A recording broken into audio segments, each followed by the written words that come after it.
안녕하세요, 선생님. 저는 수원에 살고 있는 60대 부부가구입니다. 3년 전부터 기초연금을 받고 있었는데 작년 4월 25일 갑자기 기초연금이 중단되었습니다.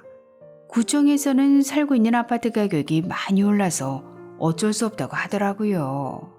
참. 그런데 궁금한 것이 있어요. 작년에 시가 7억 원 정도 하던 아파트가 최근 5억 원 정도까지 떨어졌거든요. 그렇다면 기초연금을 다시 받을 수 있는 것 아닌가요? 그냥 기다리면 될지 아니면 다시 신청해야 할지 시원한 답변 부탁드립니다.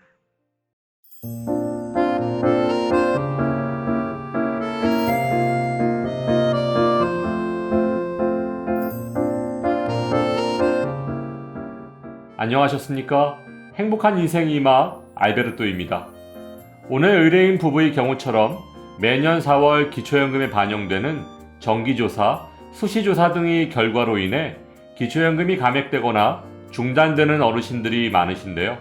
오늘은 4월 25일 기초연금이 갑자기 중단되는 3가지 이유에 대해 아주 쉽게 설명해 드리겠습니다. 기초연금이 감액되거나 중단되는 이유 첫 번째는 부동산 공시가격의 변동입니다. 일반 재산이 증가하는 이유에는 여러 가지가 있겠지만 오늘 의뢰인의 경우처럼 부동산 공시가격의 변동으로 인한 일반 재산의 상승으로 기초연금이 감액 또는 중단되는 경우가 가장 많으신데요.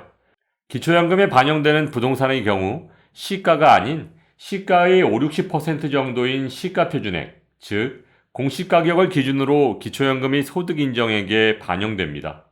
또한 기초연금에 반영되는 공시가격은 전년도 3월 발표된 공시가격이 당해년도 4월 기초연금에 반영되기 때문에 오늘 의뢰인 부부의 경우 작년 4월 25일 기초연금이 중단된 것은 재작년, 즉 2021년 3월 발표된 공시가격이 반영되었기 때문입니다. 따라서 올해 4월 25일 발표될 공시가격은 작년 3월 발표된 공시가격이 적용되는 것입니다. 그러면 여기서 최근 공시가격의 변동 추이를 살펴보면 2021년 수도권 평균 20% 정도의 공시가격이 인상되었고 2022년에도 약 17% 정도의 공시가격이 인상되었습니다. 따라서 오늘 의뢰인 부부의 경우 작년에 17% 인상된 공시가격이 이번 4월 25일 기초연금에 반영되므로 일반 재산이 오히려 증가했을 것으로 판단됩니다. 따라서 올해 떨어질 것으로 예상되는 공시가격이 반영되는 내년 4월 기초연금을 다시 받으실 수 있을 것으로 예상됩니다. 참고로 공시가격 인상에 따른 기초연금 소득인정액의 변동을 계산해보면 공시가격이 5천만 원 상승하면 소득인정액 16만 6천 원 인상, 공시가격이 1억 원 상승하면 33만 3천 원 인상, 공시가격 1억 5천만 원 상승하면 50만 원 인상, 공시가격이 2억 원 상승하면 기초연금의 소득인정액이 66만 6천 원 상승하게 됩니다. 또한 대도시의 집을 팔고 중소도시나 전원생활을 위해 농어촌으로 이사했을 경우도 소득인정액이 늘어나게 되는데요. 그 이유는 일반 재산에 적용되는 지역별 기본공제를 대도시 특례시 1억 3,500만 원, 중소도시는 8,500만 원, 농어촌은 7,250만 원으로 차등 적용하기 때문입니다.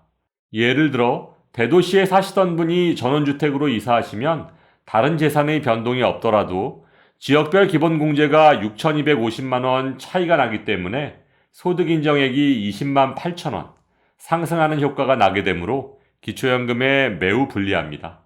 따라서 아주 신중히 계산해보고 결정하시기 바랍니다. 기초연금이 감액되거나 중단되는 이유 두 번째는 금융재산의 증가입니다.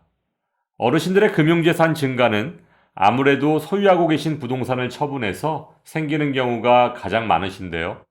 예를 들어 대도시의 시가 5억 원, 공시가 3억 원 아파트의 소득인정액을 구해보면 공시가 3억 원에서 지역별 기본공제 대도시 기준 1억 3,500만 원을 공제하면 1억 6,500만 원이고 여기에 소득 환산율 4%를 곱하고 이것을 다시 12개월로 나눠주면 55만 원이지만 만일 5억 원 아파트를 팔아서 중소도시의 시가 3억 원 전세로 이사했고 남는 돈 2억 원을 정기예금에 가입했다면 소득 인정액은 전세보증금 3억 원에서 5% 기본공제를 하면 2억 8,500만 원이고 여기에 지역별 기본공제 중소도시 기준 8,500만 원을 공제하면 2억 원입니다.